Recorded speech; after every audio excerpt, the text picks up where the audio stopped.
My name is Naomi, and for the longest time, I thought life was a simple equation.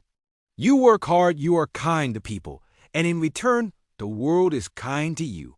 I had a cozy little apartment where the morning sun would hit just right, and a job in the city that I truly enjoyed.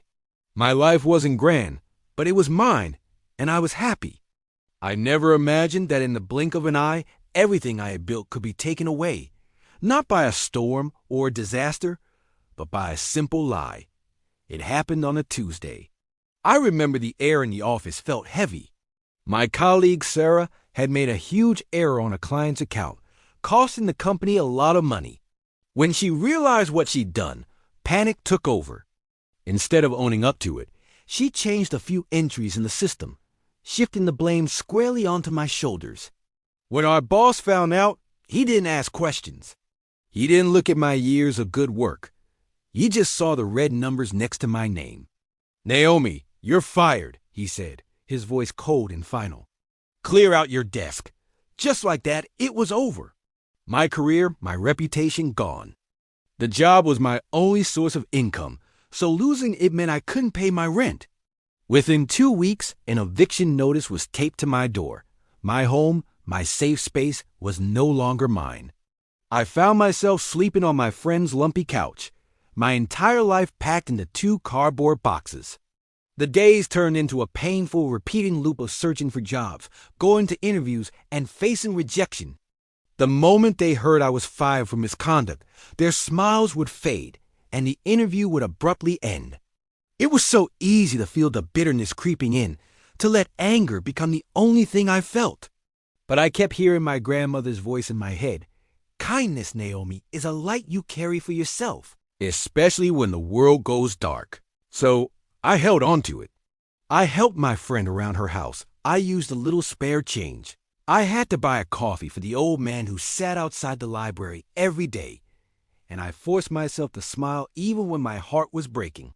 One afternoon, about a month into my new, difficult life, I was sitting in a park, eating a cheap sandwich I packed.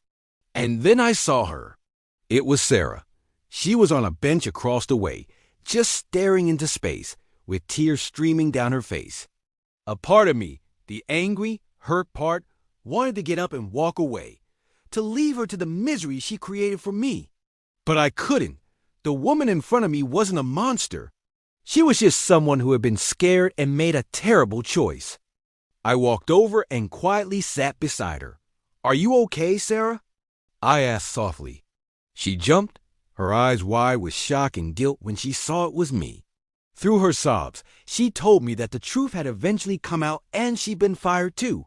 She said the guilt was eating her alive and she couldn't find another job. She couldn't even look at me as she whispered, "I am so sorry, Naomi." Listening to her, I didn't feel rage. All I felt was a deep sadness for both of us. I reached out and put my hand on her arm. "I forgive you, Sarah," I said, and I truly meant it.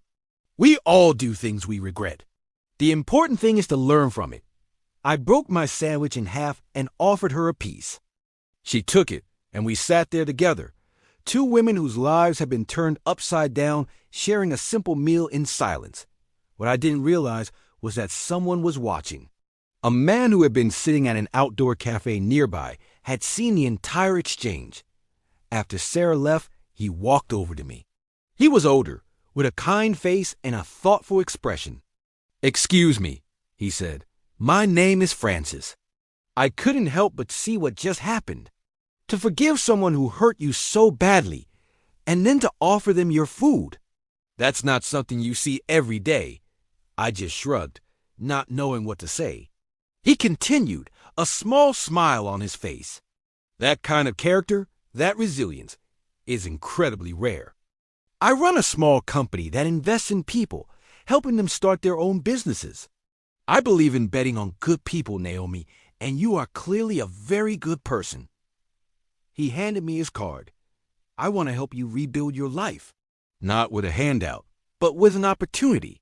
Call me. That was the moment everything changed. I called Francis. He didn't just give me a job. He gave me his trust and his mentorship. He helped me start a small catering business from a community kitchen. I poured all my energy and my heart into it. I started small, delivering lunches to local offices. My kindness became my business model. I treated my employees well. I used fresh ingredients, and I always added a little something extra for my clients. My business grew. Soon I had my own little cafe, and then another. I was able to get a new apartment, a place filled with sunlight. But I never forgot that lumpy couch or that day in the park. I made it my mission to hire people who needed a second chance. People who, like me, had been knocked down by life, but refused to let it make them cruel. That one act of forgiveness didn't just save me. It created a ripple effect of kindness that spread through the lives of everyone I was able to help. My grandmother was right. Kindness was the light that led me out of the darkness.